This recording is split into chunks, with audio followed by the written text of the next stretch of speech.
Wait, down and open the close back. No, I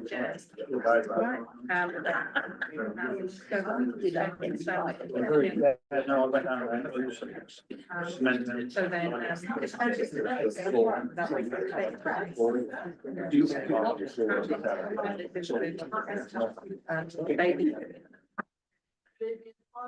welcome to the meeting of the Environment Services Committee, 12th of March 2025.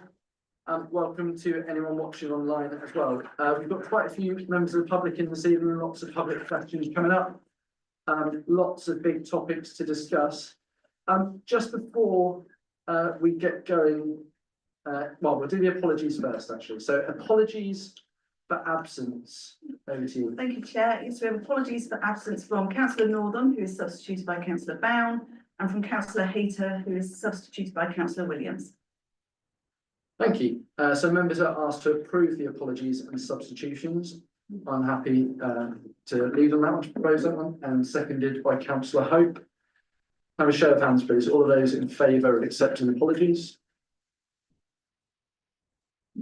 Unanimous. Thank you very much. We'll do item 3 as well, just for completeness before we go into some of the meatier items. Are there any declarations of interest for any items on the agenda? Councillor Hope. Thank you very much, Chair. I'd like to declare an interest in item 9, the free parking days of 2025. I am a member and trustee of Weymouth Portland Lions Club who have applied. It is a non-pecuniary interest and I've been granted permission to stay in the debate, and that was sought clarity from the town clerk. Thank you very much. Any other declarations of interest? As always, if you think of anything as we go through the meeting, please do declare it. Okay, on to the minutes of the last meeting. So members are asked to agree the minutes of the last meeting held on the 29th of January as a true and accurate record, and that they be signed as such. So I will propose that. Councillor Hope has indicated he's happy to second that. Hopefully you've all had a chance to read those. All those in favour of approving the minutes? Thank you. Anyone against? And any abstentions? Thank you. So one abstention. Right. At this point, just before we go to any questions, I've been asked just to read out a statement that from the Town Council that relates to an article that appeared in the Echo earlier this week. So I'll just read it out as it has appeared on the website. Following a Dorset Echo article published on March 10th, headlined "Fear for the Future of Weymouth Parks and Gardens," Weymouth Town Council has issued the following response to correct some inaccuracies contained within the report and to reassure residents that it remains fully committed to maintaining and enhancing Weymouth's wonderful green spaces. The article in question said that the amount of money being spent to maintain Weymouth's green spaces had drastically decreased for 3 years in a row, and that 4 years ago the council spent over £500,000 looking after green areas across Weymouth, including cemeteries, allotments, parks and gardens. This is not accurate. As explained in our response that was not published in the article, although it was provided to the Echo, the £561,197 spend is for parks and gardens and included £231,097 for constructing the Marsh Skate Park, which is not a maintenance cost but is instead a capital cost. The council used a mixture of grants and reserves to purchase a one-off asset for the community. Once the initial outlay to build or purchase the asset had been made, the council returned to its normal operating costs as the skate park does not need to be purchased again. The article also said that Weymouth Town Council were approached for comment regarding cuts to annual spending, but the 2 responses were not included in the article published, even though these have been supplied to the Echo in advance of the story that appeared on the 10th of March. For the record, the first response was supplied on the 5th of March and stated, while budgets naturally fluctuate year on year, Weymouth Town Council remains fully committed to maintaining and enhancing our green spaces. Over the past 4 years, we have seen both increases and decreases in our budget for green spaces. Importantly, any reductions in spending have not come at the expense of service quality. Instead, we have focused on becoming more efficient, ensuring that every pound spent delivers value for our community. 2 of our parks have been awarded green flag status, and as well as developing the new Radbold Park, we intend to further develop many of our green spaces in harmony with the community and the environment. Further to that, the council followed this up with a more detailed response on the 7th of March, setting out further context and clarification to questions asked about figures supplied to the Echo. The council was asked about a decrease in expenditure in green spaces in 21-22, when the figure was 561,197, and in 23-24, when the figure was 235,445. To provide context, these have coincided with many of the council's projects, including the Marsh Recreation Ground, which involved building open access skate park that opened in April 22 at a total cost of 358,000 spread over multiple financial years. This was largely funded by grants as reflected in the income figures. In addition, since the return to normal service post-pandemic, the council have also been working strategically to reduce costs, which is reflected in the figures. So transport costs in 2021, the council used part of its vehicle reserve for much needed new electric vehicles in line with its climate and ecological emergency targets. The strategy helped save money whilst ensuring funds are available to maintain the vehicle fleet and reduce emissions. Staffing costs were covered in the response. There has been some underspend on staffing due to restructures. Council is now fully recruited with a dynamic and passionate new team. Play area equipment. There was a decrease in spending on play area equipment due to project delays caused by poor weather. This amounted to 70,000 and has now been spent on these upgrades under this year's budget. Again, these are one-off projects. The council is working with its teams to improve maintenance and the lifespan of its equipment. Maintenance and materials, while the maintenance budget increased, wet weather delayed works, resulting in lower actual spending. Additionally, the materials budget was reduced due to contract demands. The council did not have the need to purchase as much equipment due to lower demand of services to private businesses. While the reduction in expenditure is significant, most of it reflects strategic decisions, the end of planned projects and external factors, rather than a decrease in the importance placed on green spaces. The budgets have largely stayed the same. The council has delivered several key projects over recent years and has moved to a strategy of building reserves and focusing on core services to deliver the council's long-term strategic goals. The council is working closely with its communities to ensure we continue to deliver the projects they want in their communities. There we go. Hopefully that clears up a lot that was in the Echo article, and that is available in full on the council website. And obviously we have some exciting items this evening that link to our parks and green spaces.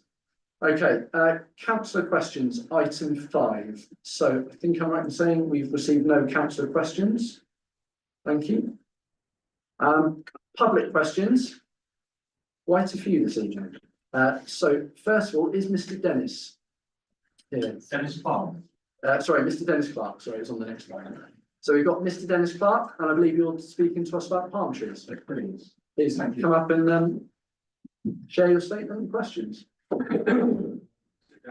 Yeah, you can do, yeah. Make yourself comfortable. Good evening, and thank you very much for the opportunity to speak to you this evening. I know I've only got a couple of minutes. So my name is Dennis Clark, and I'm a resident of Weymouth, and I welcome this opportunity to speak to you about the palms on the Esplanade and give you my views, my observations.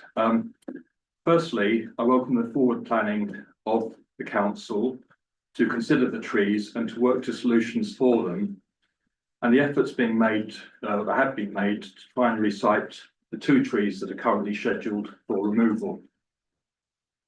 But I am very concerned that one option open to the committee is to not replace the palms on the Esplanade, which will of course lead to the loss of what I believe is a fantastic aesthetic asset for the town.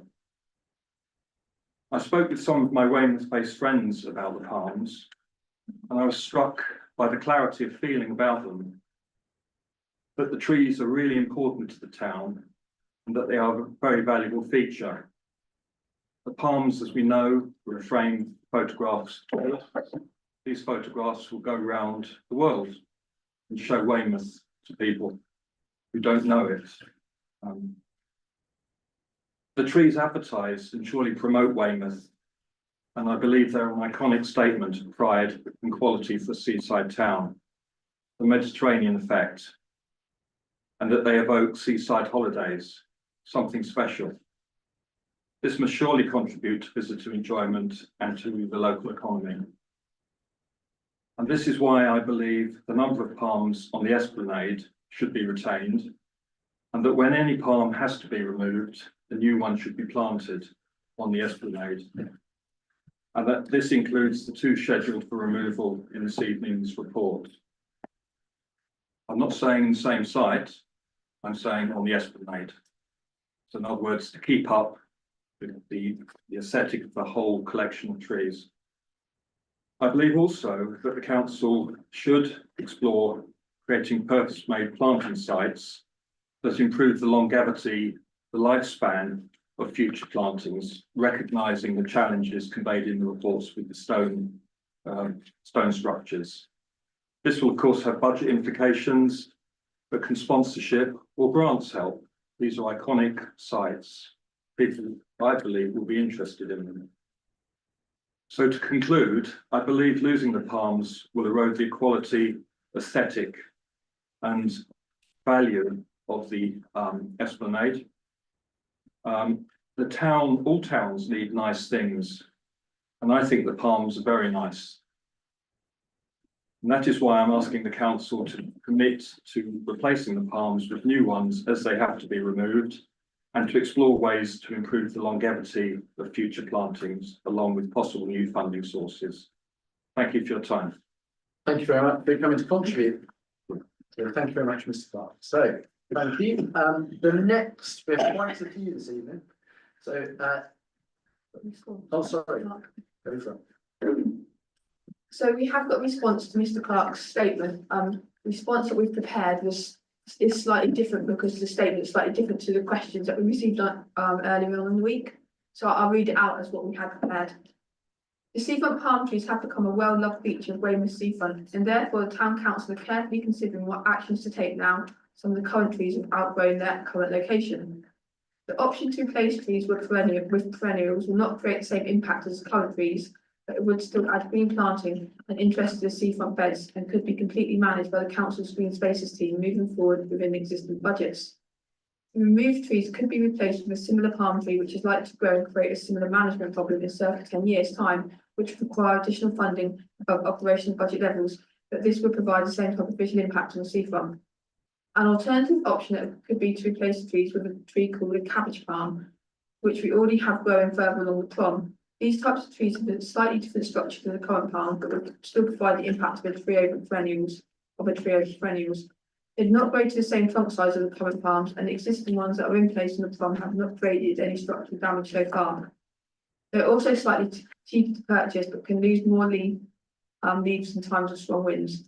Other alternative trees have been tried over the years, but due to the salt winds in this location, they have not survived. The suggested specialist tree pits that were in the early report could be an option for the new trees, but they would cost significant additional investment and therefore have not been considered at this time. The 2 dead palm trees next to the King's statue are the responsibility of the Dorset Council. We understand they are looking to replace these soon.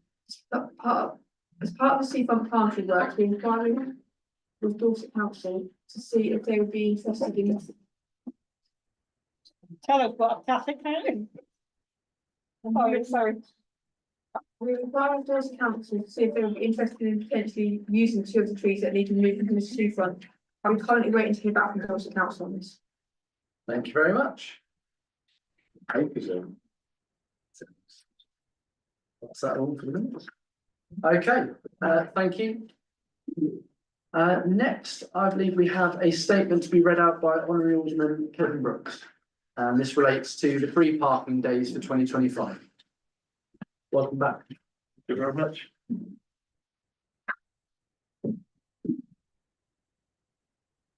Once again, thank you for the opportunity to address you this evening. I'm writing to you as the Secretary of Weymouth and Portland Lions Club. So Weymouth and Portland Lions Club is requesting the free use of the car park for competitors at the Weymouth Beach Motocross event. Without this, the event would not be financially viable. The car park is essential for accommodating competitors and without it, the event would face insurmountable logistical and financial challenges. While spectators use other car parks, generating revenue for Dorset Council, the competitors' car park must remain free to ensure the event runs smoothly. Typically, the event raises approximately £8,000 for local charities and significantly contributes to the local economy by increasing parking revenue and business activities during the shoulder months. The motocross event is probably the largest event held in the town outside of the traditional March to September year. So last year, despite the challenges posed by Storm Ashley, the event still managed to raise £3,500, demonstrating its positive impact even in difficult conditions. As you will see from our financial records, we simply cannot afford to hire the car park and cover the associated charges from Dorset Council. If these costs were incurred, the event would not take place, affecting not only the charities and individuals we support, but also having a detrimental impact on the local economy. After reviewing the Weymouth Town Council Corporate Strategy 2024 to 2029, we strongly believe that this event aligns with and supports three of your key priorities. An aspirational town where people have opportunities to improve, learn and earn. A prosperous town where year-round events and activities attract visitors and create economic opportunities. And a town to be proud of that is clean, attractive and offers something for everyone.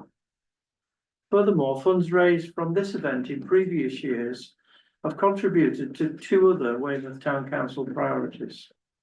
A green town that reduces its carbon footprint and protects nature, with £1,000 donated towards tree planting initiatives, helping to offset the event's emissions. An accessible town where everyone, regardless of age, ability or need, can access services and amenities, with funding provided to support beach wheelchairs, allowing individuals with disabilities and mobility issues to enjoy Weymouth's award-winning beach. We kindly request your support in providing free use of the car park to ensure the event's success, continued charitable contributions and a positive economic impact on the local community. Thank you for your time and consideration. Kevin Brooks, Secretary, Weymouth Board of Lions Club. Thank you very much, Honourable Alderman Brooks. Thank you very much indeed. All right. Next up, we have Councillor John Orrell, who of course is a councillor and the mayor, but does not sit on the Environment and Services Committee, hence being in the public questions section. I believe he's going to speak to highlight the CEE group tree work and promote street trees. And yes, the CE, thank you, fellow councillors, for letting me speak for a few minutes. I will put in a plug in for trees. I want to highlight the CEE's work, which does feed in through this committee. We put in 2,000 extra trees at Tumbledown over the last year or so. Just the scale of it, but when you're looking at these two trees on the Esplanade, the two palms, putting two elsewhere in the town doesn't really cut it. Could be done that. Places like Melcombe Regis have very few trees, and we look at the density of trees. Places like Radical have got quite a number, but Melcombe is really a desert for trees. So to lose iconic trees is quite a thing. So when you get to the article on the trees, kind of encourage you to look at solutions that involve replacing with trees. It may involve bigger pits, it may involve bigger planters. Bigger pits, bigger planters contribute to our sea defence, so it's a really good thing. And there are lots of different species of dwarf trees, so I'm sure we can get something that will replace trees with trees. So I encourage you in that way. The CEE group, with Dennis's help, we are growing more trees at Tumbledown. We have a dedicated tree nursery, And hopefully in years to come, we'll be providing more trees that can be put around the town. But a big plea for tonight to make sure we get some trees preserved on the Esplanade. Thank you. Thank you very much. Okay, at this stage, we have two statements being read out regarding Radipole Park and Gardens and the upcoming item, our next item, which is related to Radipole Park drainage options. Thank you.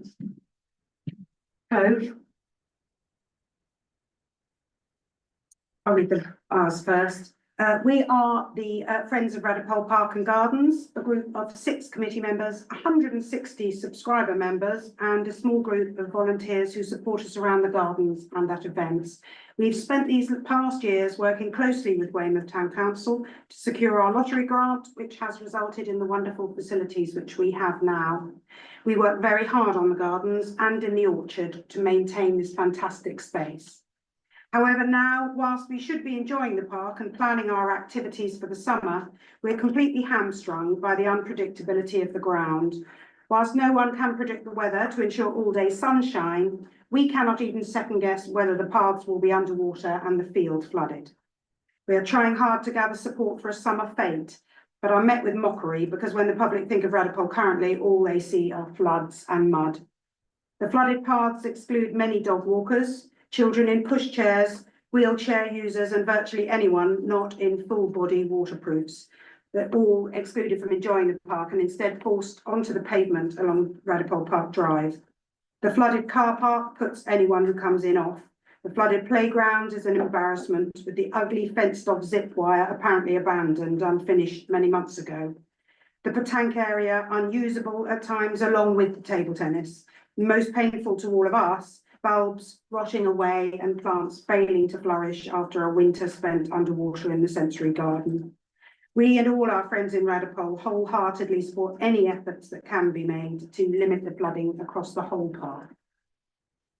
And Karen at Mama Bee's Cafe, who's not able to come here this evening, has just asked me to say, the flooding affects our business, not just on the days it rains, but for days and weeks after a large amount of rain. It stops dog walkers and families alike from accessing the paths and facilities. And although nobody can control the weather, the drainage would at least enable the public to be able to use the park and field after bad weather, whereas they can't in the current situation. Winter is not a kind season for an outdoor cafe, but the trade was definitely diminished on days when people just couldn't get to us. Thank you very much, everybody. Thank you very much. We are going to move straight into item 7, the Radipole Park Drainage Options Report, which is going to be introduced by Ben Heath.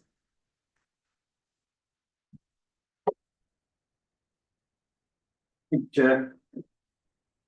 So item 7, Radipole Park drainage options. The purpose of the report is to present flooding information and possible options in Radipole Park to mitigate the effect of the surface water issues.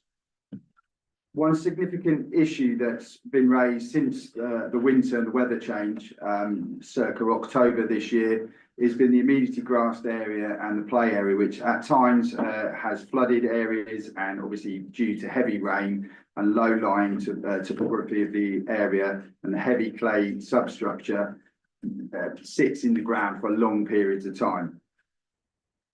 This then causes frustration to the community because, as we've just heard, lots of people that would like to use it can't, or feel that it's unable to use it because of the wet and the water. The main period is probably November to March, but obviously it very much depends on the weather and the rainfall. The original Radipole Park project did have more water drainage across the open area and the play area included, but as we know, the agreed large scale drainage element had to be removed due to budget constraints, and obviously the project was £950,000 over budget due to the issues when it had to be then taken out. Since the winter period in 24, the community regularly complained about the water issues, which then was sort of listened to by Councillor Bell, who put a PID together to get us to this position of looking further into possible drainage options that could be looked into to try and mitigate these issues. The appendix to this report has a report from a drainage consultant which we've met with and subsequently met on site. And the potential options that we've then looking to take forward within this report are raising the pedestrian path from the car park to the northern entrance. It's about 250 metres of the worst affected areas where the flooding and water sits for long periods. And another appendix B within the report shows a type of mitigation that could be put in place to raise the path with an estimated cost is circa £32,500. Also adding surface drainage to the play area, which would help by connecting pipes around the play area, obviously buried pipes around the play area that would take surface water away much quicker. Although the system wouldn't stop flooding completely at times of very heavy or intense rain, but it would take it away a lot quicker, meaning that the play area would come back to a usable state much quicker. Any system of drainage that is installed would need maintaining regularly and to ensure the pipes remain silt-free of any blockages. So there would be an ongoing maintenance cost that would need to be looked at even if the drainage system was put in. And unfortunately at this stage we haven't got accurate costings because we're still waiting for the drainage consultant to work with a contractor to hone those costings down with an actual scheme and plans. But it's estimated around circa £100,000 to put all of that in place. Any water and drainage that is put in would have to be drained under Radipole Park Drive and into Radipole Lake, as the only place that the water could be moved away from the affected areas. The amenity grassed area is not an area that we would prioritise over the other areas already highlighted, mainly because that area is an area that hasn't got any facilities on it. So from a biodiversity point of view, the wet weather over the winter actually adds some biodiversity for certain birds and other insects. And we would probably look to manage it as a green spaces department by letting that area grow over the summer and cutting paths like we did this recent summer to allow a mixture of both usage and biodiversity to work hand in hand. We would, however, reinstate the football goals which have already been purchased and keep that area of the amenity grassed area cut during the spring, summer and autumn. So to conclude, the funding proposed for the works would have £32,500 for raising paths, play area drainage of circa 100,000, 10% contingency of 13,250 with a total project cost of 145,750. Therefore, the recommendations would be to the committee to approve the surface water drainage mitigation options for Radipole based on the estimated costings provided and agree that this project is proposed to full council as a priority project to be delivered in 2025. And B, that the committee agree that once the full information and costings are known, they be submitted to full council for approval as part of the project approved for delivery as the council priority project in 2025. Thank you very much. So at this point, we move to questions. If I could just start though, myself and Ben went and met with the drainage expert in the park. We talked through the various options. As Ben alluded to, there were drainage considerations and sort of major infrastructure in the original plans.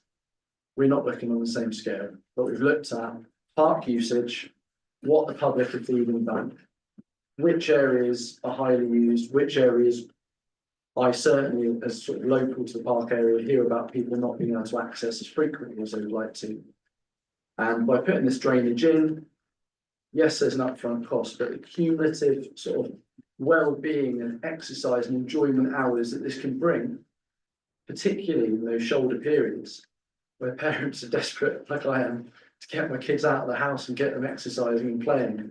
This is crucial to the local community, and we can see from the passionate members of the Friends of Radipole Park and Gardens group that are here this evening and spoke so eloquently earlier about the problems.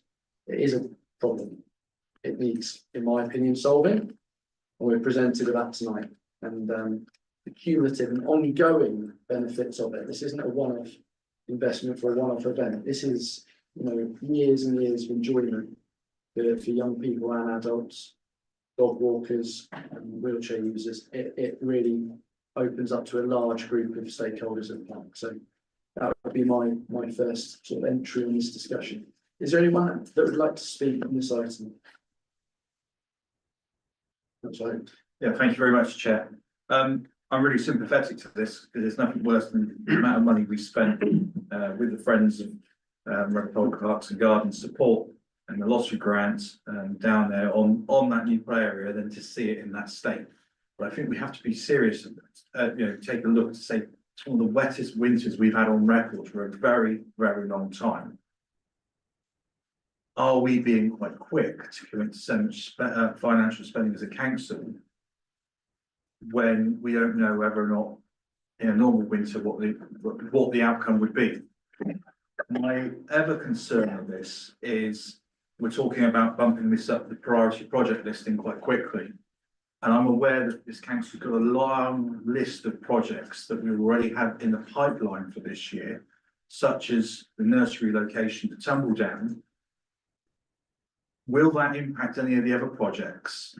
Because again, that's something I really need to consider within this recommendation before we commit to delivering this year. What impact that will have on other planned projects that have as equal, priority or higher priority, and in some cases, a financial savings to the council that we need to start building into budgets to pay for projects like this. I'm just going to invite Deputy Town Clerk, who's going to talk through the process of where this would go if approved at this meeting. So this is something that we discussed earlier today. So the process would be is we do, like Councillor Hope said, we've got a long list of prioritisations that are coming forward as a council. We've had this, we've had skate parks, we've had community bus schemes. Councillor Hope, what was the other one you said? I can't remember now, but the nursery relocation. We've got a long list of projects coming up. So what will happen is in May, those lists will come to full council along with money that we can allocate to them. So any underspend from this financial year will be presented to full council in May along with the prioritisation list. And the members will then have to make that hard decision on what stays and what goes and what becomes a priority for the forthcoming year. So at this stage, this is to put it forward for consideration by the council. That's correct, yeah. Councillor O'Leary. Yes, thank you very much. Obviously, a lot of money and time was put into Radipole Park last year. So the first question I have is, should this have been put into consideration when those works are being done? You will do this before you put in all the new equipment, etc. So the question I want to know is why wasn't that done? And secondly, I agree with Councillor Hope in regards to priority list. I mentioned it briefly then. We've been after a skate park in Liverpool now for several years. And now that's going to be once again bumped down the list. I know it's not a priority for a lot of people, and it's not. I regard this skate park as unusable for many people. So in fairness, it is an impact on usage. But I do, on the other hand, think it would be a shame now we've spent all this money not to be able to use it properly because of flooding. I know last year was wet. I still anticipate this year to be wet. I don't think that's going to really change. We are British after all. So I'm in two minds about it, but if I could have an answer on that first point, in regard to why wasn't this done when we actually did the initial major work last year, then I'd be quite interested to hear that. Yeah, I'll come back on that. So as I alluded to, in the original project, there was some drainage under the, like I say, the immediately grassed areas, so the large grassed area and the play area. And following the procurement exercise, which the costings for the project were put together pre-pandemic, the procurement had to happen post-pandemic, so inflation's running at 14+%. When it come out, we were £950,000 over budget to make the project happen, so we had to save that to even get to the start point, and to retain the £1 million from the lottery. So one of the elements that we had to consider taking out was the drainage. Otherwise, there would have been a whole heap of other things in the park that you currently have that you wouldn't have now, but you would have drainage. So it was a carefully considered item at the time, and it was made by councillors and officers together, and it was agreed that that would be taken out at that point. The other thing to probably highlight at that point as well is that the area of the whole park is a designated flood zone, has always been a designated flood zone, will always be a designated flood zone. At times, flood zones will flood. So the mitigation we're trying to put in will make a difference, yes, but there will be times when it will still flood, even if you put this drainage in. But by putting it in, you will definitely get more days of use and better conditions out of putting it in. So it's again, like you say, it's a balance of putting that together. And when the project was first conceived 8 years ago, way before I came to the council, those facts were in place at that time. So I would sort of reiterate that now as well. Yeah, it just seems we spent a lot of money in regard to equipment that is now not usable for a large portion of the year. So while I want to be not spiteful, but I want to sort of think, well, you know, it's a lot of money. I think it would now be silly if we didn't put the money into it to make it usable. But I think it was a proof that next time something like this happens, the drainage was probably more important to have than the actual equipment, which is going to come, I think, later on. You know, we've got a lot of expensive equipment that we're not sort of able to use, like I said, for a large portion of the year. So yeah, I think I'm minded to support this going forward, but I think there's lessons to be learned from that. Right. Any other? Helen was done. Councillor Thompson. Thank you. It is an awful lot of money. That's what struck me. Anything over 100 grand to our budget is a lot. I have absolute sympathy with everybody's concerns because, as everybody said, it's a lot of money to spend on something and then not to be able to use it. But are the proposals, recommendations, is that for all of it to be done? Can we not just raise the footpaths this year and try and budget to do the drainage next year? Do we have to go all out? It just seems if other things are going to be pushed down the list that were, you know, edging towards the top because this is deemed as you know, something that needs doing this year, does it actually have to be done this year? Can we, you know, because we're not given that option. We're not given the option to raise the paths and then come back next year and put the drainage in. I mean, yeah, I mean, I can come back. Yeah, you could split, you'd obviously have to do drainage as a whole. Yeah. So you couldn't do half the drainage and then half the drainage The because. footpaths seem to me you give more access immediately by doing the footpaths, wouldn't you? Yeah, in terms of walking from the north end using the Yeah. path down, yes, you could, yeah. But I don't know. I just it just seems an awful lot of money. But I mean, it's presumably, you know, the financial heads who have looked at it and decided we can afford it. Yeah, Ben, have you got the section there about where the funds could potentially come from? There was in the report. So just go through that section towards the bottom of the report. It's about moving down somewhere else, isn't it? Sorry, I'm not. In the report, there's a bit of funding for the proposed work. So the money to deliver the identified works will need to come from the general unallocated reserve budget, which is effectively the underspend. There is currently no money set aside for the project. Obviously, we haven't got any because it's not part of the original Radipole project. And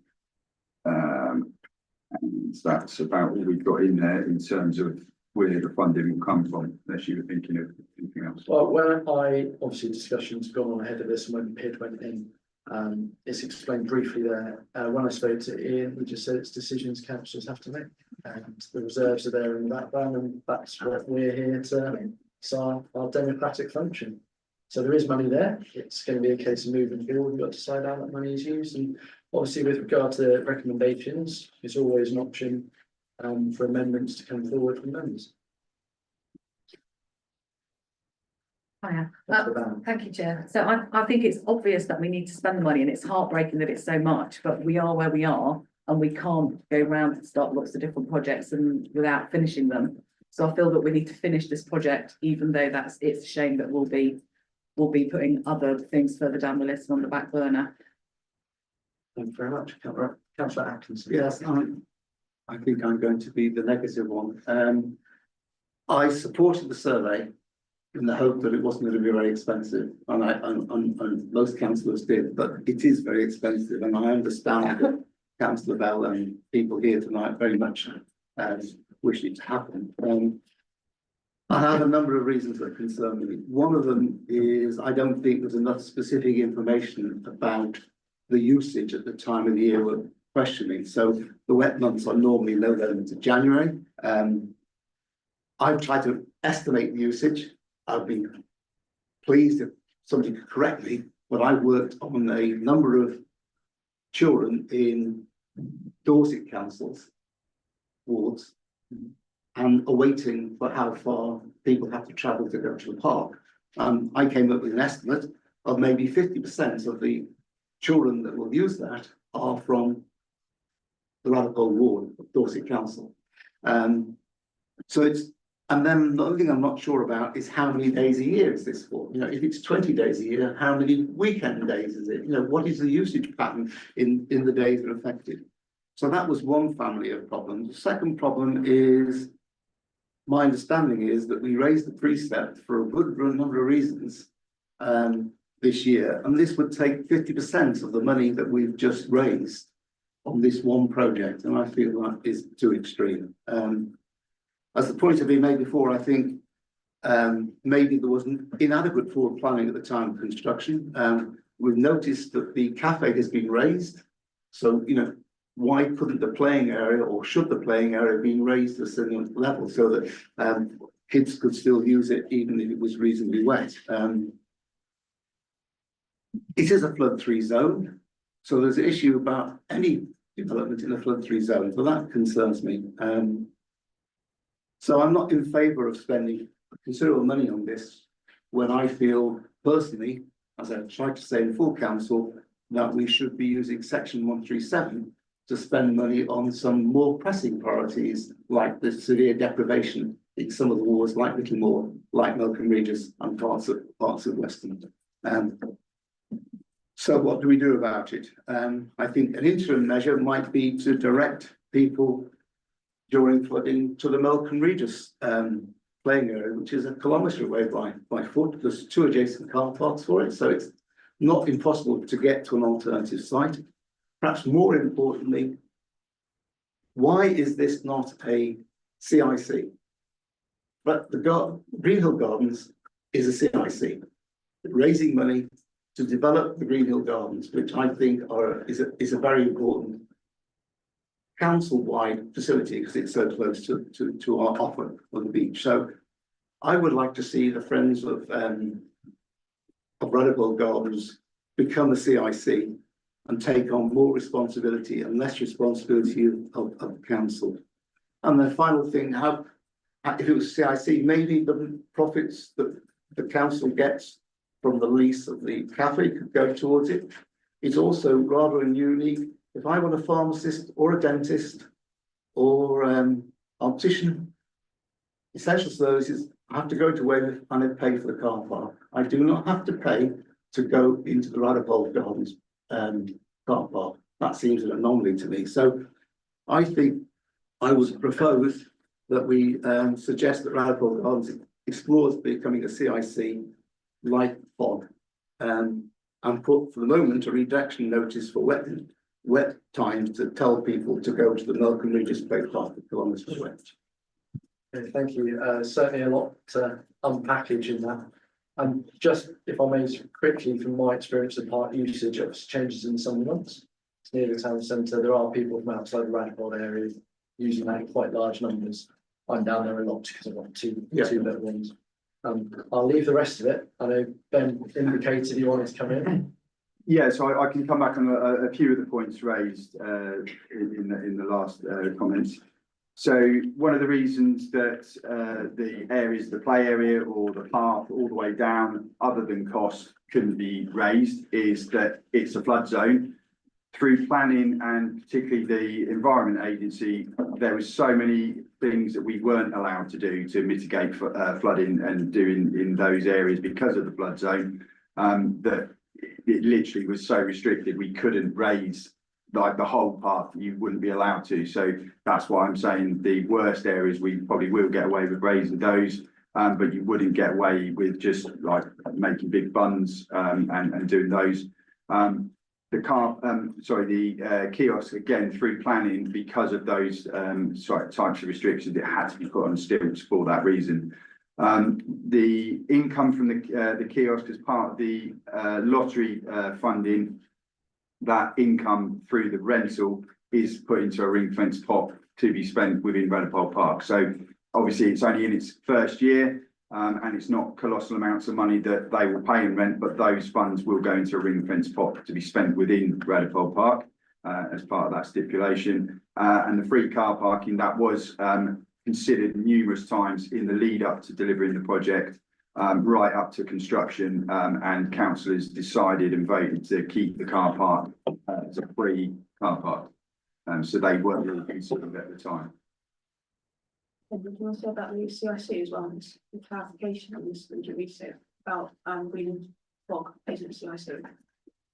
I'm sorry, I'm not sure you mean. So councillor Atkinson mentioned that Friends of Greenhill Gardens are a community interest company. They're not.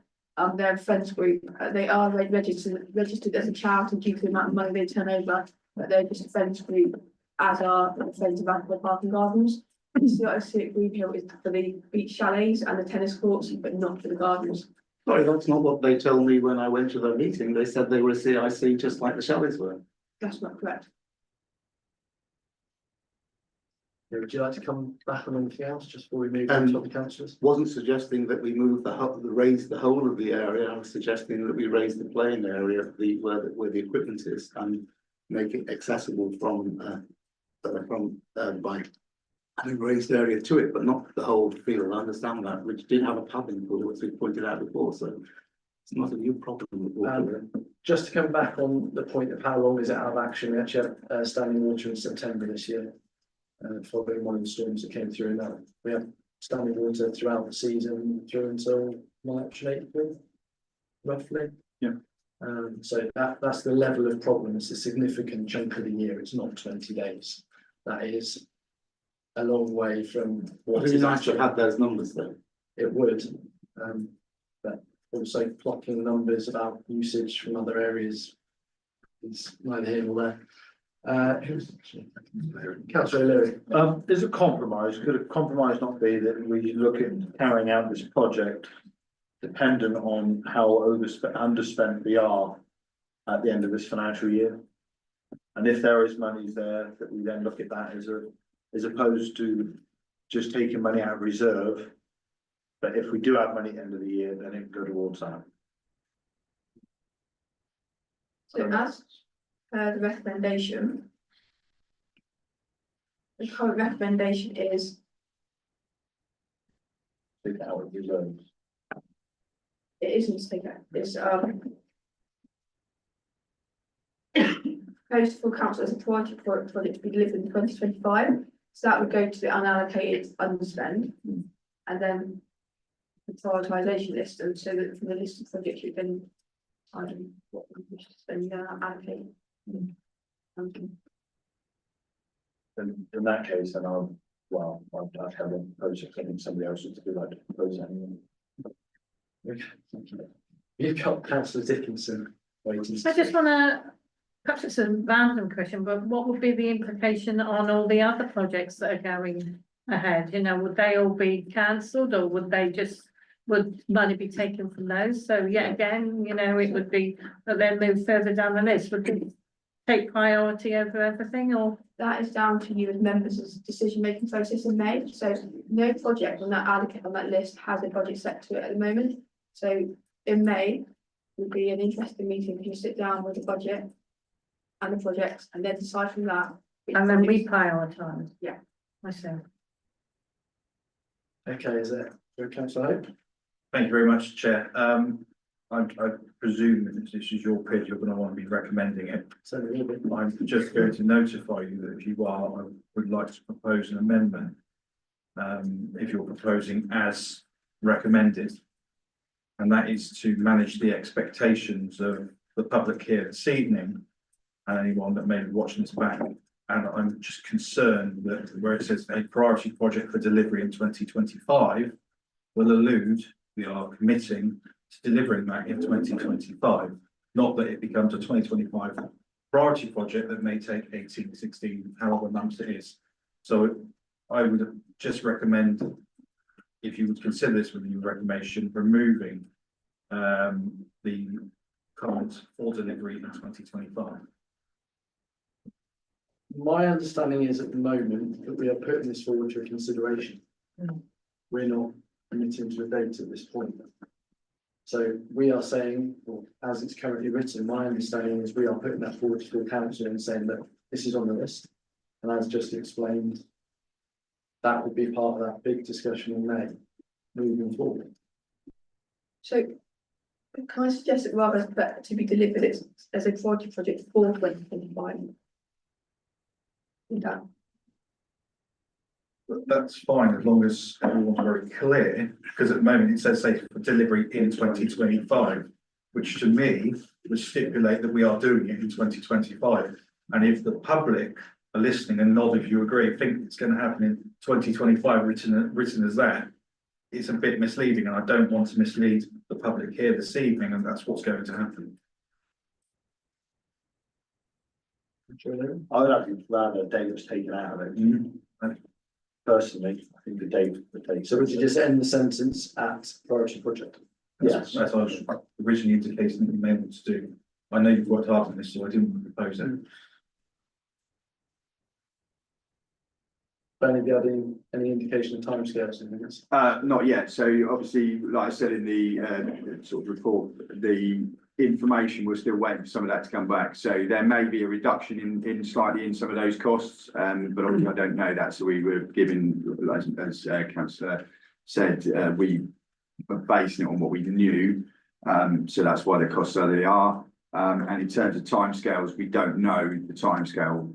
I don't envisage it taking like over a year or something to deliver. So it's probably around, if the decision is made in May and we're able to get moving on that very quickly, there is a likelihood we could get it delivered in 2025, but obviously we can't 100% guarantee that at this point. Yeah, I understand the point made, and I can see the logic behind it, and see cross-party support for that change.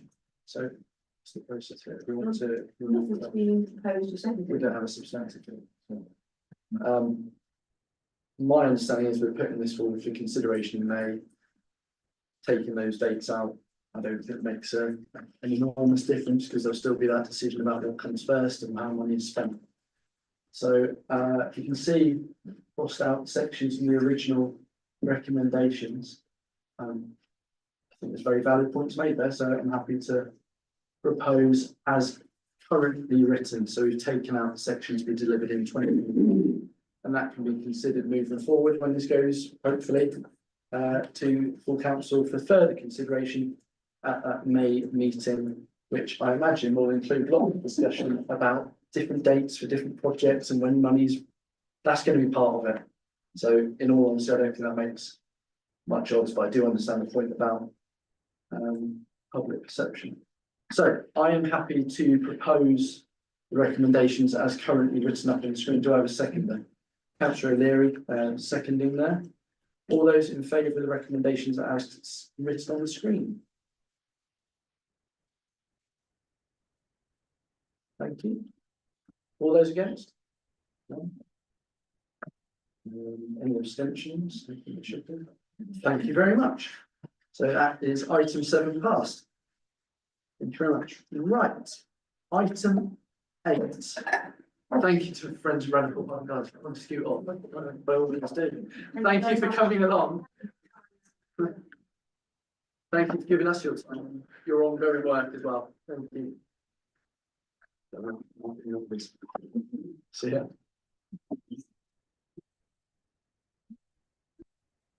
Okay. Ben again. In big items. So, seafront palm trees. Ben needs to introduce this report as well. Thank you very much, Chair. So item 8, seafront palm trees. The purpose of the report is to provide information to the committee so they're aware of current issues with seafront palm trees and to provide a range of management options. There are currently 9 palm trees situated along the seafront, and there was a map within the report to show their location.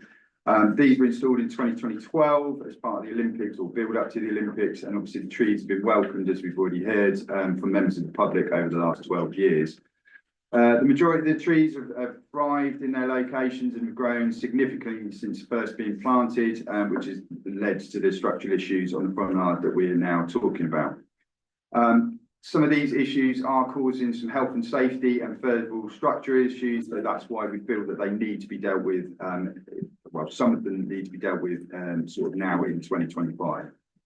The areas the trees were planted in were never 100% properly prepared, other than cutting a hole into the tarmac and then putting a single skin wall around the area, filling it with soil and putting the tree in.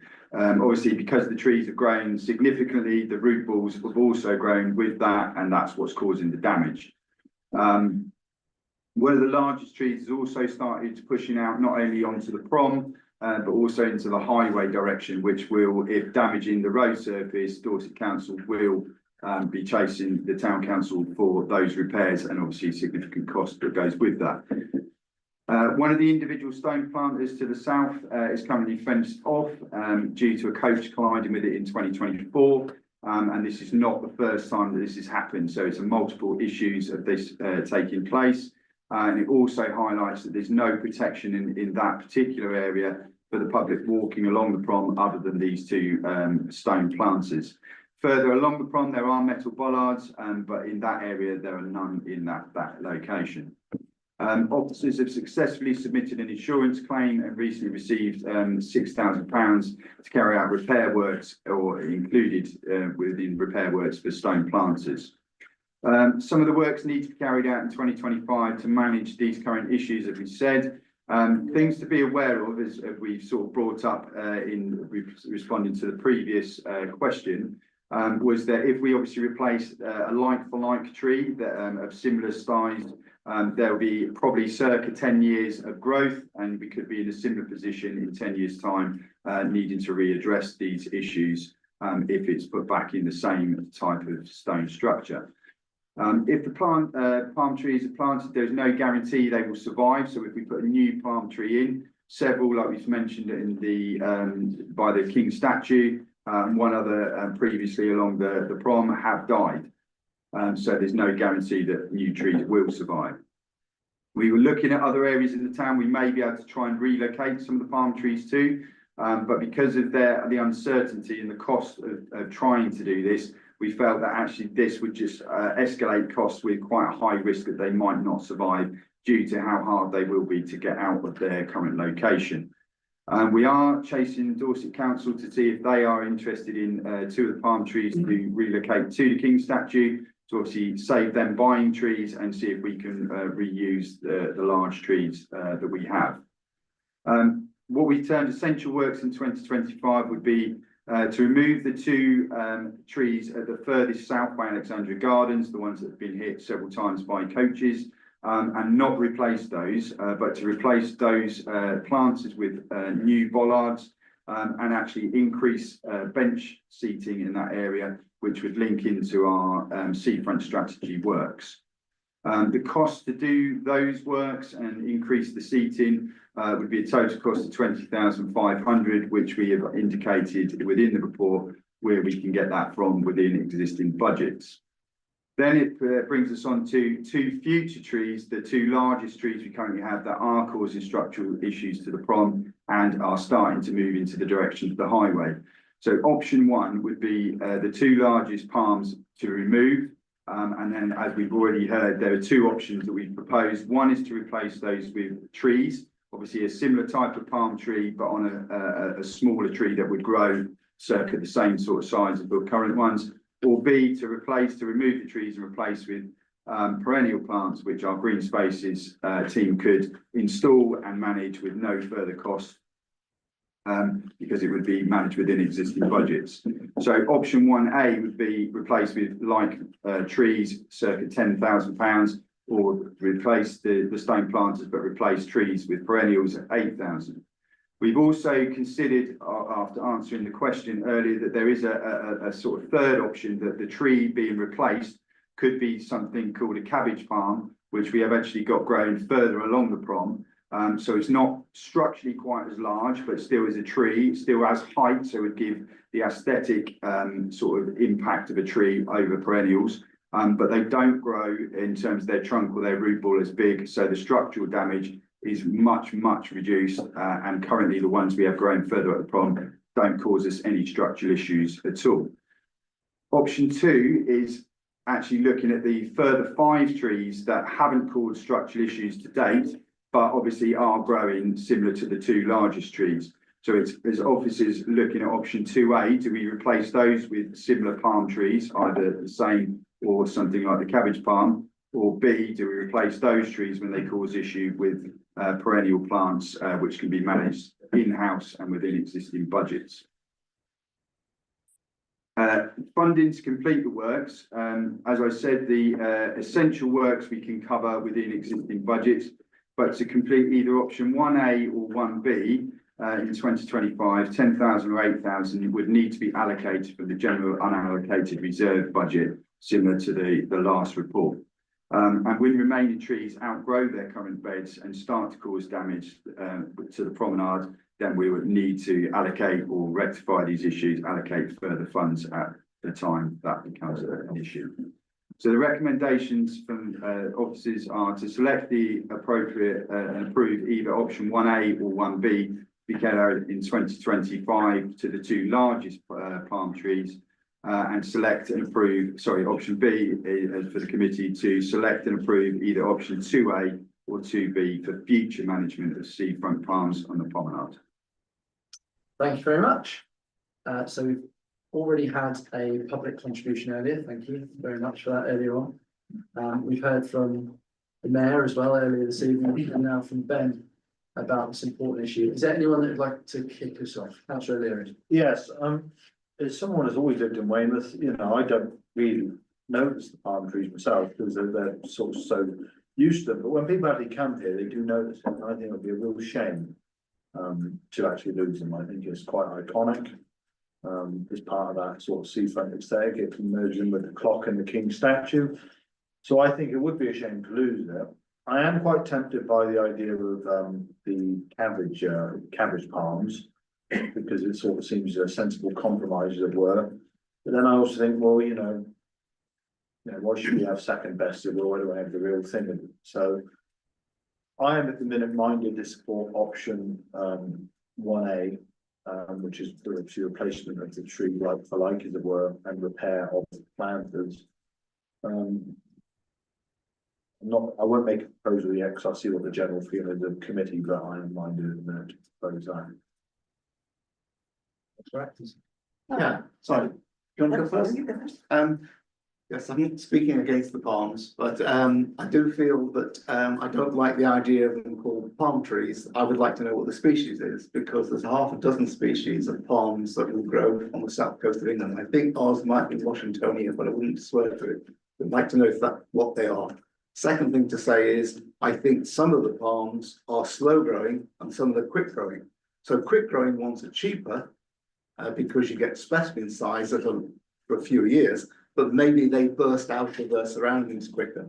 So slower growing ones might be more expensive to buy, but possibly, but I don't know, I'm not a palm expert. Really? Maybe they would take some. I do know somebody who is, if you really want, well, Professor Dransdale is an expert on palms. I come to a cocktail party, you're okay.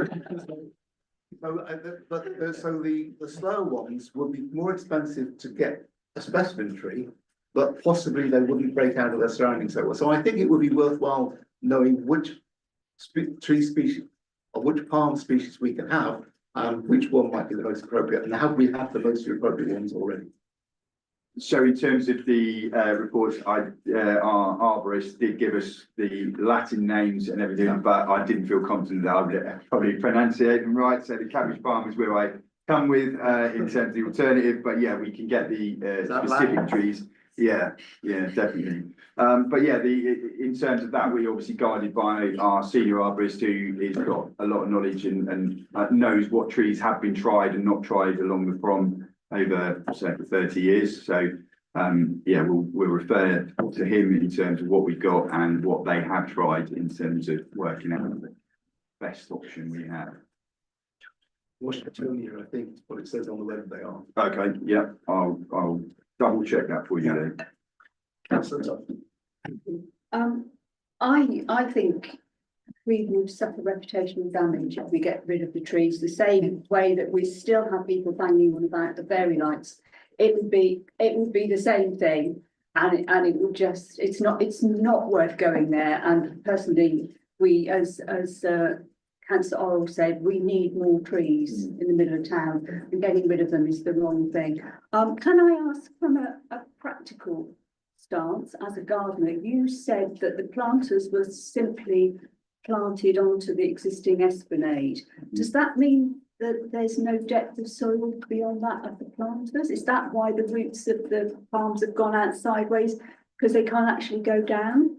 Yeah, so the plants are basically, there's a hole, as far as I understand it, there's a hole cut into the tarmac, and the plants are built up. So they, I think when they were probably put in, it was deemed as maybe a temporary sort of beautification of the prom. Obviously, then maybe they thought they might not survive, but obviously they have survived, and they've been well loved and obviously appreciated. So they've been left where they are, and now obviously we're in a position of sort of working out what the best option is to obviously move forward with making So it. when we do the job, we can empty the whole planters out, make sure there's a decent depth for the roots to actually go down, so they're not going out sideways. There's not, because obviously there's lots of things that run through the prom and everything as well. So I don't know how easy to create a lot of depth.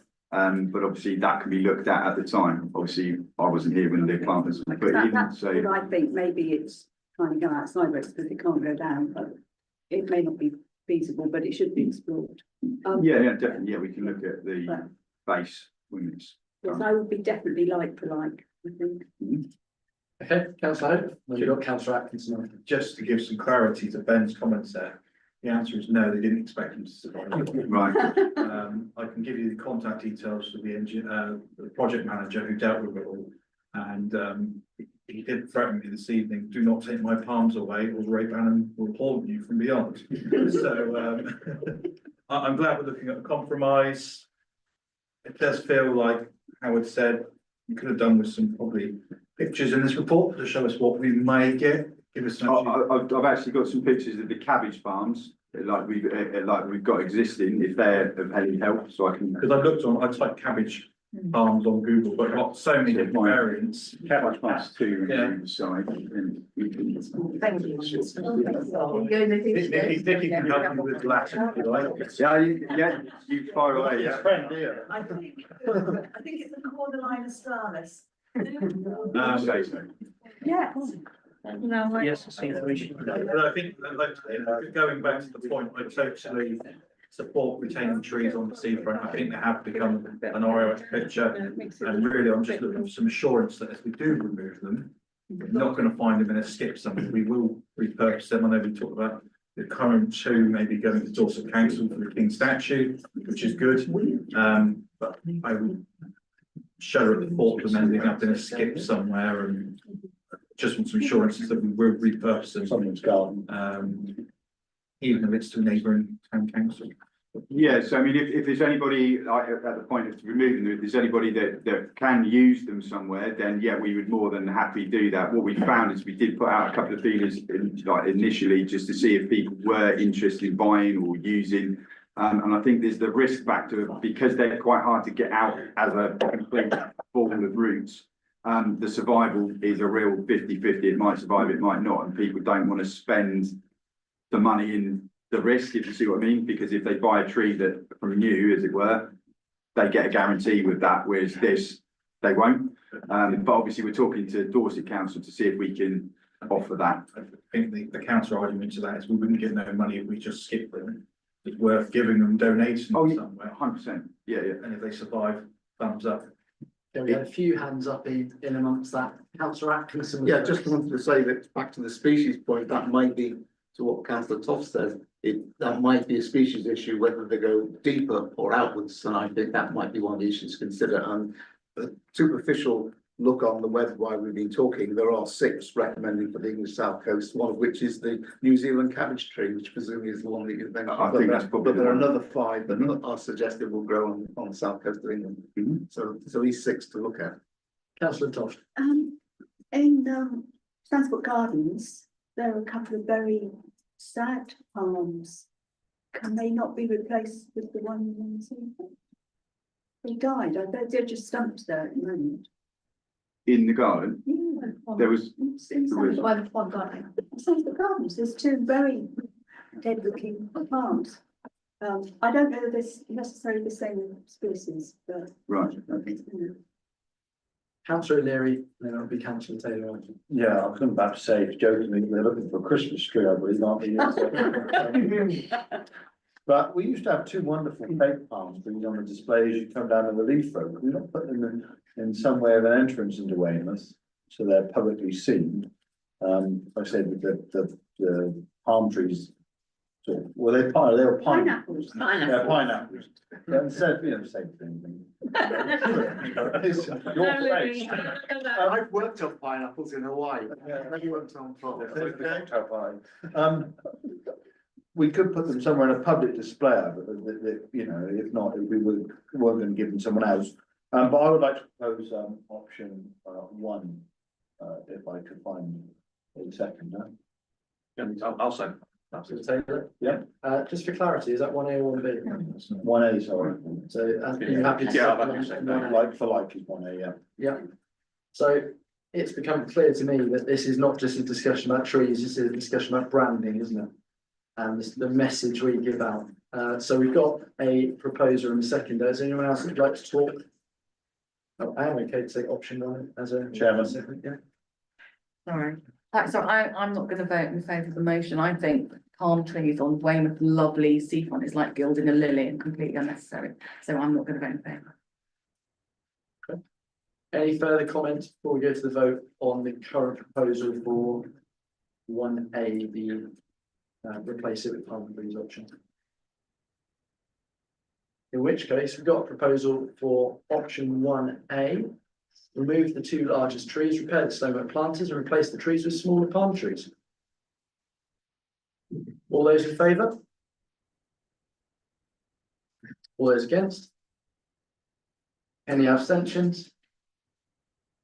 So option 1A is carried. That takes us on to the second element of this discussion. So we've got option 2A and 2B to pick between. They are in the report, obviously. Ben, I think we've been into this for quite a while. Could you just run through 2A and 2B again quickly, just to refresh brains? So it's a similar sort of vote in terms of the 2A would be replacing when the palm trees grow to the same sort of size and cause damage, to replace them with a similar palm tree, so sort of replicating 1A, or to remove them and replace them with perennials and not put a tree back in. Given the feeling in the room, I'm happy to propose 2A. Just a point of clarity there, please. You say when they start to cause damage, would we not before? So that we don't have to the expensive work of repairing the planters on top? So I'm not saying immediately. Yeah, but so we know roughly. So just to come back on that, in terms of because of the way that palm trees currently are in growth, the root ball is pretty much maxed out the stone planter. So to get the tree out, you'll have to damage the planter anyway to physically get the tree out. So whatever you do, we'll have to rebuild the planter, even if you put perennials back in, because you have to do it to get the tree out. Thank you for that clarity. Okay, I feel like we've got a mood in the room, haven't we? So I will propose option 2A as written in the report. Is there a seconder? Option 2A. Thank you very much. Seconded. All those in favour? Oh, sorry, I should say first, are there any comments on option 2? Councillor Toff, sorry. I had a comment, but actually I'd like to see more farms in the seafront, to be honest. I don't think you can ever have too many trees. Sorry. Councillor Bowen, I feel like. Okay. The only thing I would say is that not necessarily the same species as comes out, whatever species is. Yeah, we'll look at the 6 and work that out with our arborists. Okay, so we've got a proposal on the table which being seconded for option 2A. I don't think there's more comments to be made. All those in favour of option 2A? All those against? And any abstentions? Thank you. So option 2A is carried.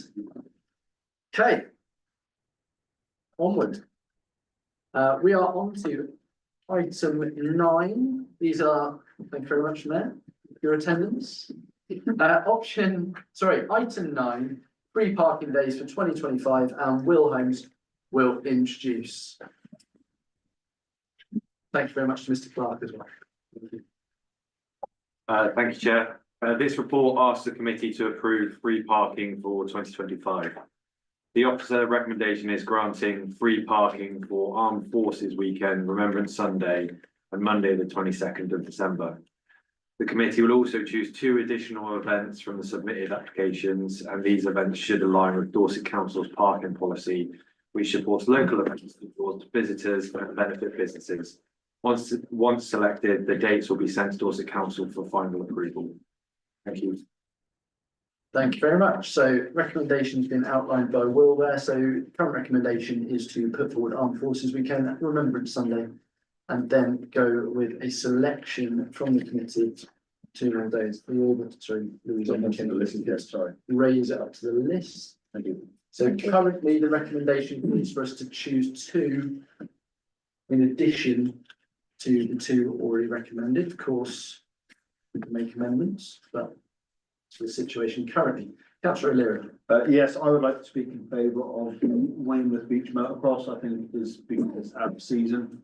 I think that's quite key to it. I think it's been a long-term discussion, not on this council and on the borough for 67 years to extend the season.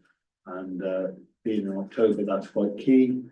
Obviously, we have to go down today and Armed Forces Day. I don't think that's up for discussion. Well, it can't obviously be up for discussion, but in my opinion, it's a must be. So therefore, I would like to propose Weymouth Beach Motocross, but obviously, I don't know what others feel about other options.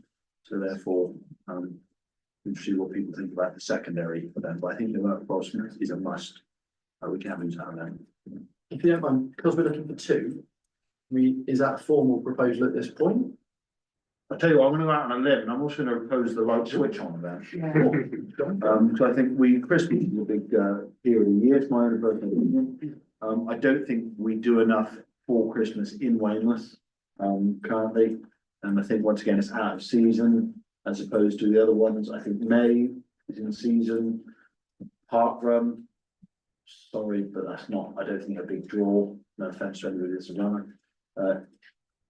I think that, like I said, the Christmas one, I think will be a big boost to business as well. So therefore, I'd like to propose those 2. I think at this point, it should be decision seconded. Seconded by Councillor Bang, so we've got a proposal on the table.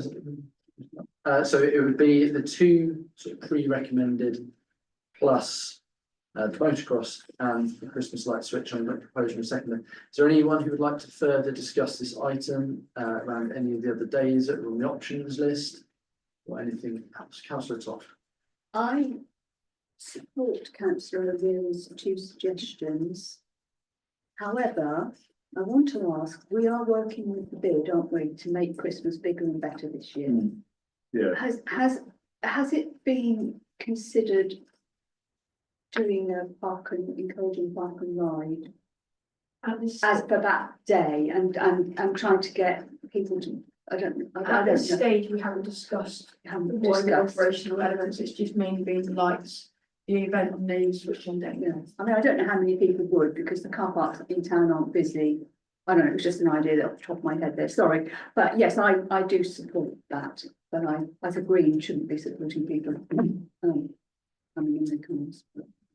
Thank you. Any further comments on the proposal we have currently? I think it's really important to say thank you to all the organisations that put in for these free parking days, because they all represent part of the plethora of options for residents and tourists across the year. We know this one comes up every year, and we have to consider all the options.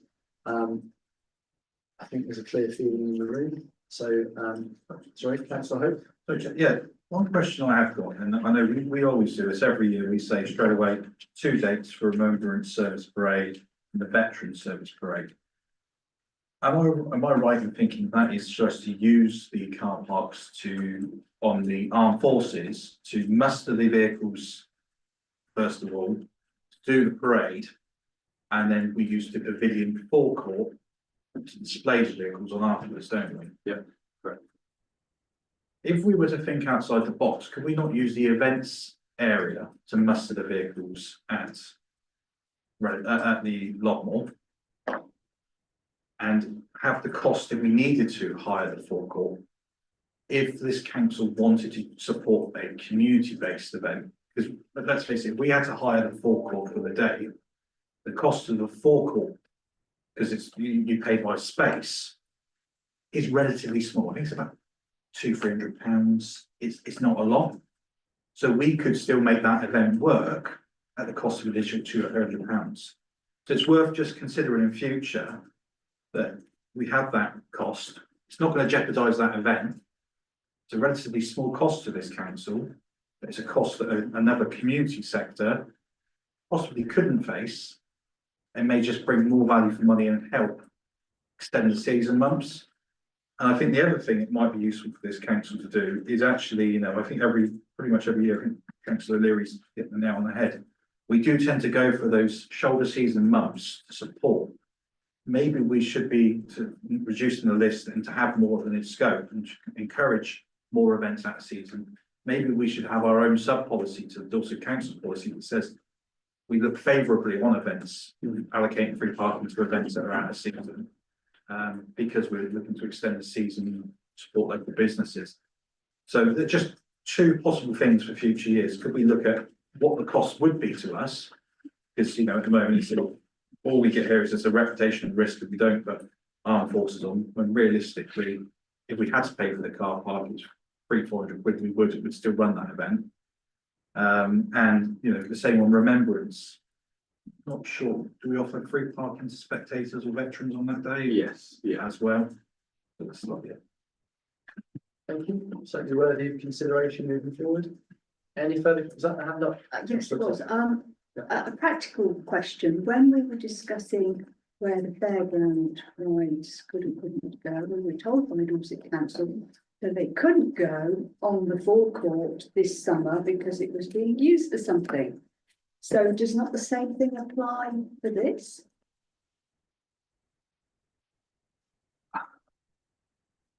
I'll let Ryan go first on that one. Before I say anything. They said we couldn't have it. They said it's not That's on the because half table. of the car park was planned to be used for the compound whilst they did the walls. And the works in the pavilion car park, which means they couldn't lose the space for a one-day event. It's a slightly different situation. And the other aspect of that is that the walls are being delayed. So that's changing the situation. Okay, we've got a proposer and a seconder. So unless there are any further comments, we'll go to the vote. Have we got it for the screen? Yeah, I've amended it, so, the committee selects Armed Forces Weekend, Remembrance Sunday, Weymouth Beach Motocross and Christmas Light Switch On, along with Monday 22nd of December as extra weekday in December for use of Dorset Council car parks in 2025. 5 chosen days and locations will then be submitted to Dorset Council for approval. Thank you. So we've got a proposer and seconder. Let's go to the vote. All those in favour?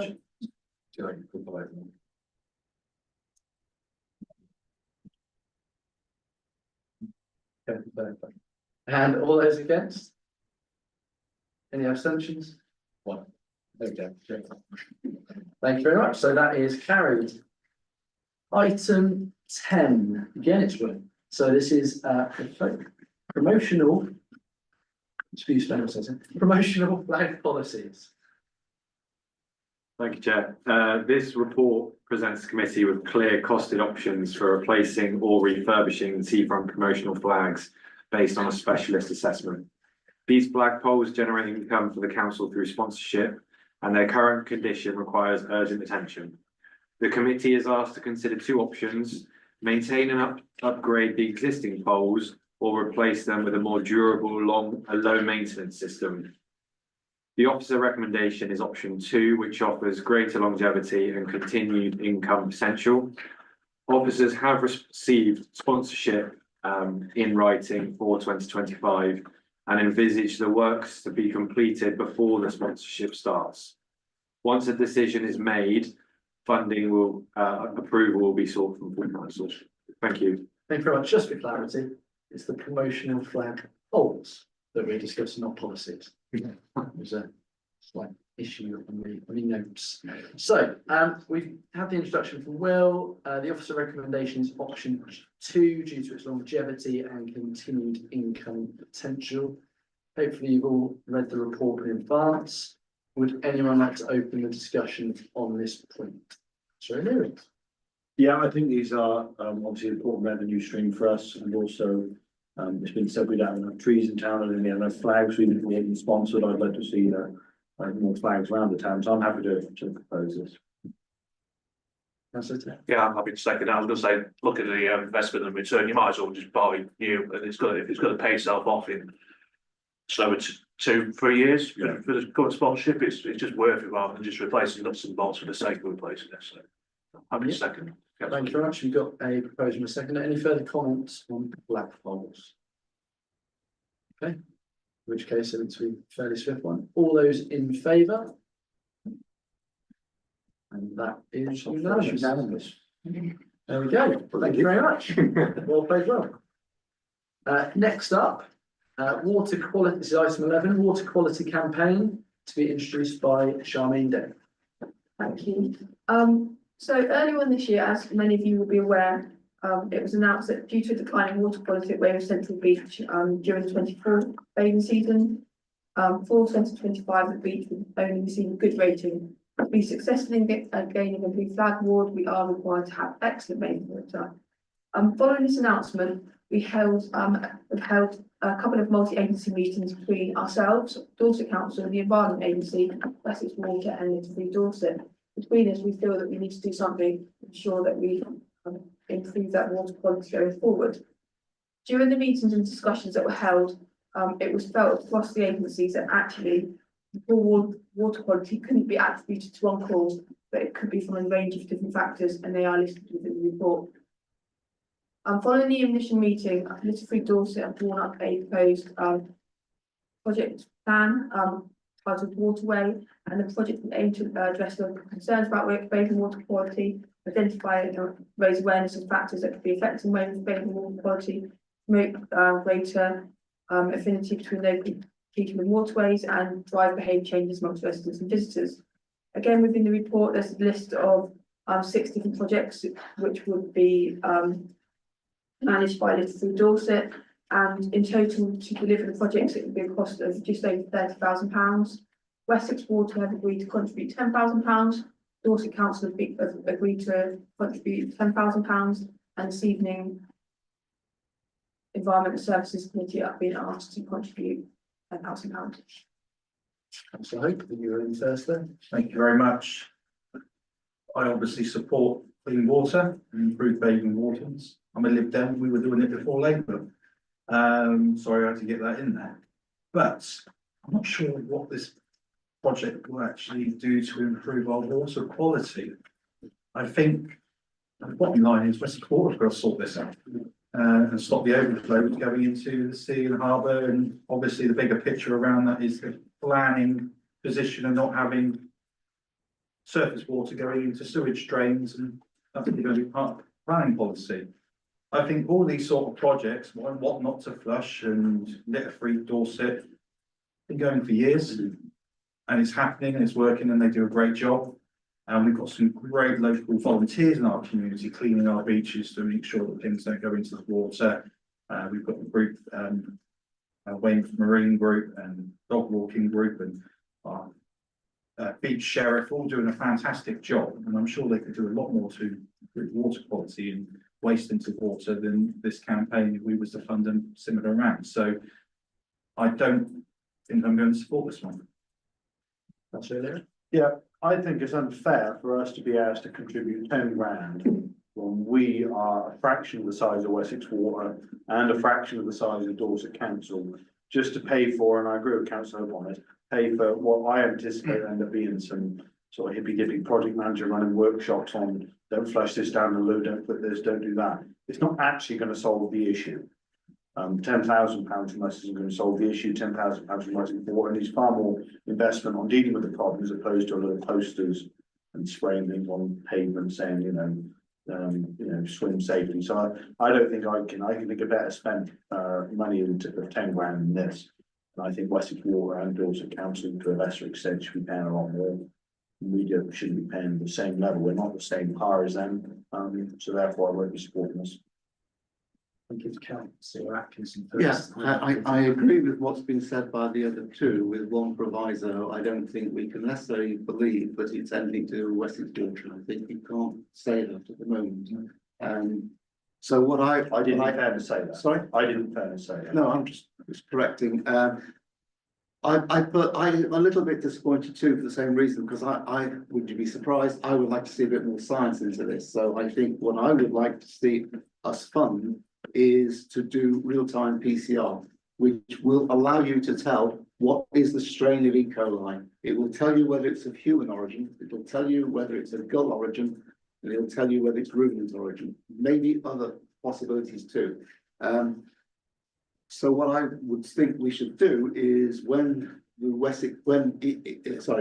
Environment Agency takes a sample of the bathing season, if we could have them to hold on to that water, and then if it pops up a high level, say over 250 CFUs of E. coli, 100 mils, then we commission a lab to sample that and find out what is the source. Is it human? Is it gulls?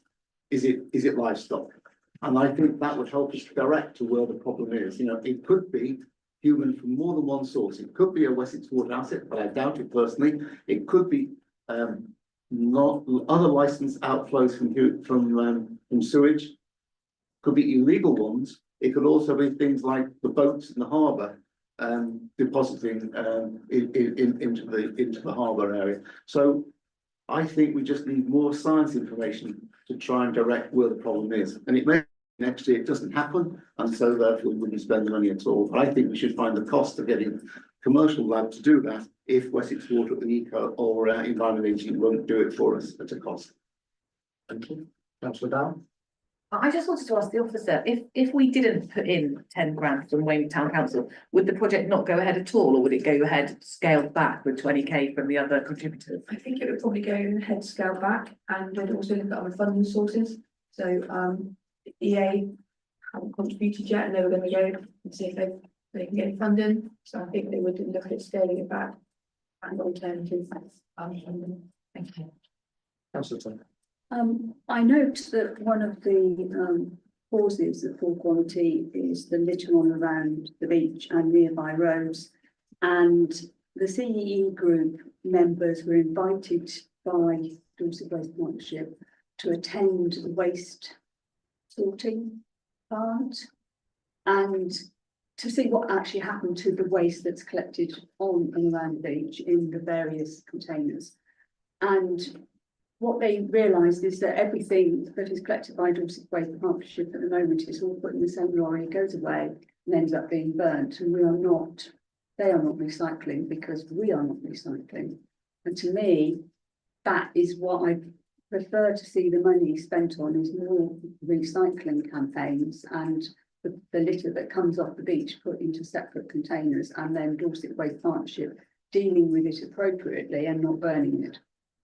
Which is, I know it's not the same thing, but it is one of the causes of pollution in the water, is where the plastic ends up in the water because people have left it on the beach and it's got rolled over by the tractor in the morning and made into microplastics, and the whole thing is really bad for the environment. But yeah, and I think my suggestion would be, we suggest maybe 5,000 and we expect the Environment Agency or somebody else to make up the difference.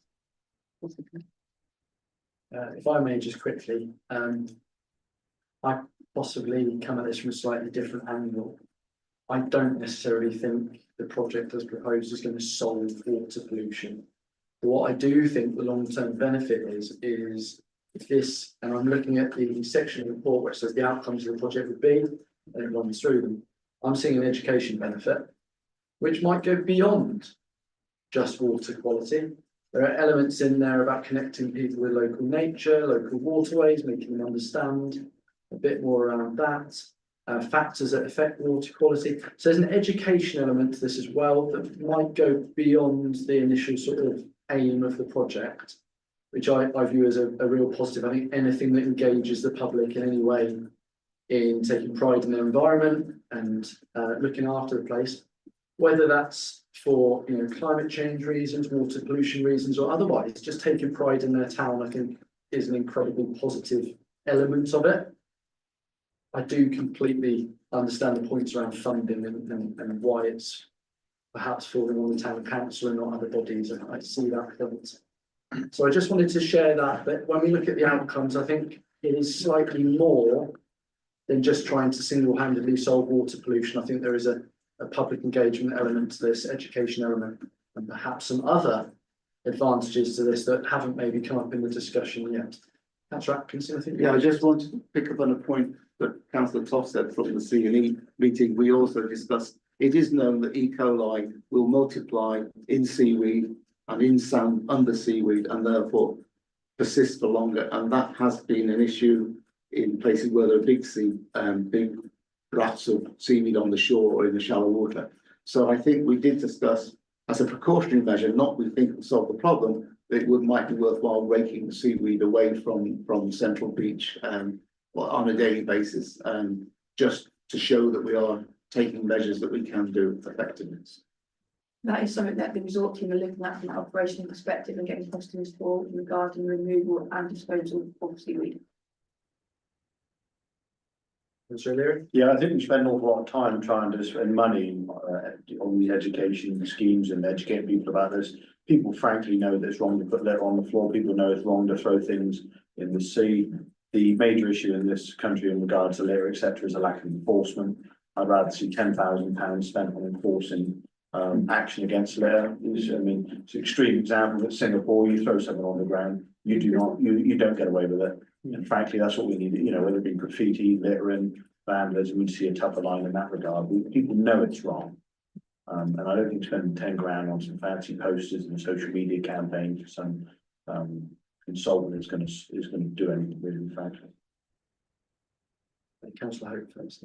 Yeah, thank you very much. It's sometimes scary that me and Councillor already read that line, because my that thought was employ an enforcement officer to stand on the beach at 5 o'clock as they're coming off and find the ones that are leaving the nappies and the sand and rubbish. But I also think the elements of this project we can do in-house at far cheaper costs. We've got 2 members of the comms team. We can be putting out social media messages around all of these things. We've got obviously access to all of our promotional boards, drums on the seafront, whatever the future of those will be. We can put the messages out. I think if they want to give, if the other organisations want to give us £20,000 contribution to do it, we could do it on 10. So yeah, I don't think I can support this one. You say that you had initial meetings on this project. Is that just with Littlefield or is it all with the Wessex Water as well? Partnership meetings with Wessex, Environment Agency, Dorset Council, ourselves. Right. Would you be able to pass on I have the suggestion about the testing of the water? Because if we knew what we were dealing with, it would make the whole process a lot easier. And the other thing I had to say is I think though part of me doesn't want to spend the money, and I agree with all of the things that you educate people and they all know what they should and shouldn't do. I think reputationally it is addressing the fact that we've lost our blue flag and we're not just sitting there and not doing anything about it.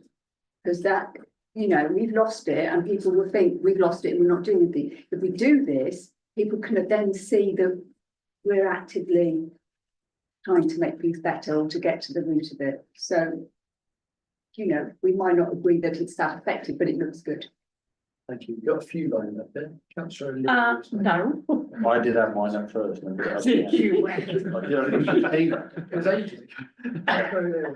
I'd like to recommend refusal. I think I'd rather see the money spent on enforcement or promoting Weymouth in general. I think trying to do this in order to sort of make up in regard to lost blue flags, it was like putting lipstick on a pig. In that regard, I don't think it would be the right target approach to the blue flag set.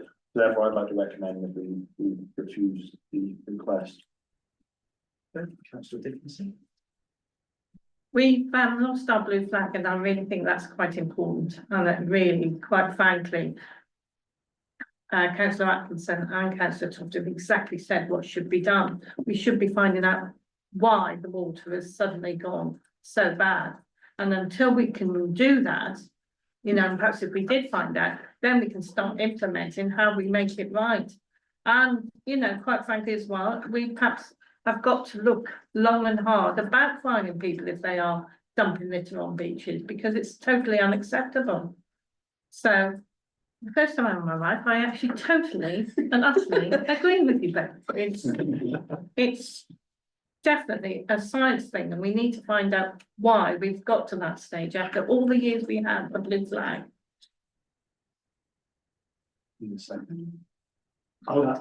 Councillor Taylor, sorry. That's all right. Thanks, Chair. I completely agree with what Councillor Hope and Councillor O'Leary said. I think a lot of this just stems with Wessex Water, and actually a lot of the campaigns that you see on there, some of the water companies do in-house as well and promote it quite well. I mean, my dad works for Anglian Water, and he's always been lecturing us, been sitting for about 20 years about what not to put down the toilet and down the drain. So I think I can't support this, because I think the money could be better used elsewhere. Yeah, I would like to make a proposal, but before I want to say that, because Will Holmes has been doing it, is at the moment we are doing winter readings, as you know, and at the moment the winter readings are very low, so it's quite good that we are getting low values in the winter, so that's good. So I propose that really that Weymouth Town Council investigates the costs of commissioning a lab directly or through Wessex Water and Eastern Environment Agency to identify E. coli types on a stored sample. Whenever in the bathing season, the readings go to unacceptably high levels. Let's get to the bottom of it and find out if it is human, if it's not human. It seems to be a first step. Just gonna procedurally check where we're up to here, because I There's a proposal, I require a seconder. think we have to go to this one first, yes? So just reiterate what you're. I'd like to recommend the committee refuse the application, please. Do we have a second? I'll second. So seconded by councillor Taylor. Further discussion on councillor Bowen? You raised your hand a moment ago. I just wanted to know whether councillor Atkinson had made a formal proposal, so I was going to second it if he had.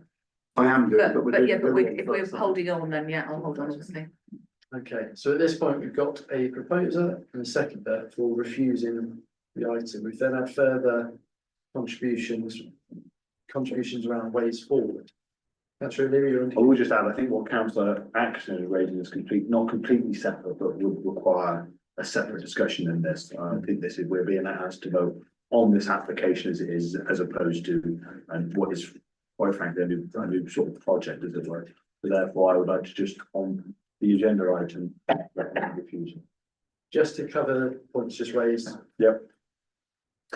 Following up from what councillor O'Leary said, what's been suggested by councillor Atkinson is in theory not related to what we're being asked this evening, which is regarding to the waterway improving water quality project, bit of a mouthful.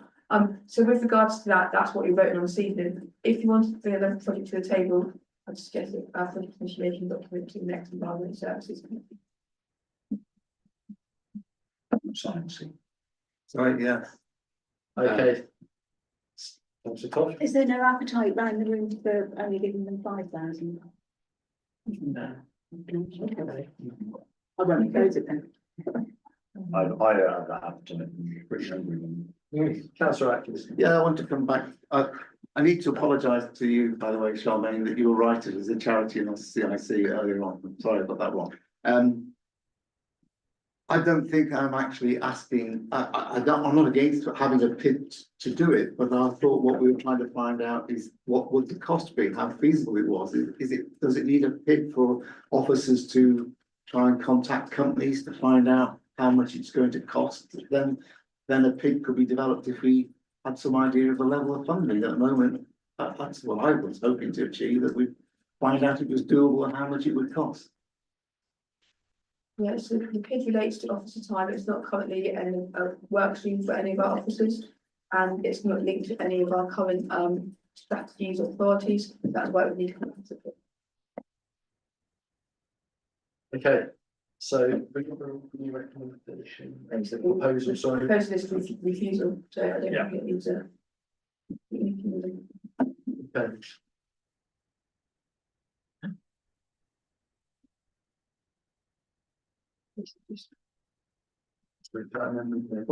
Adjustments, I should say, up on the screen.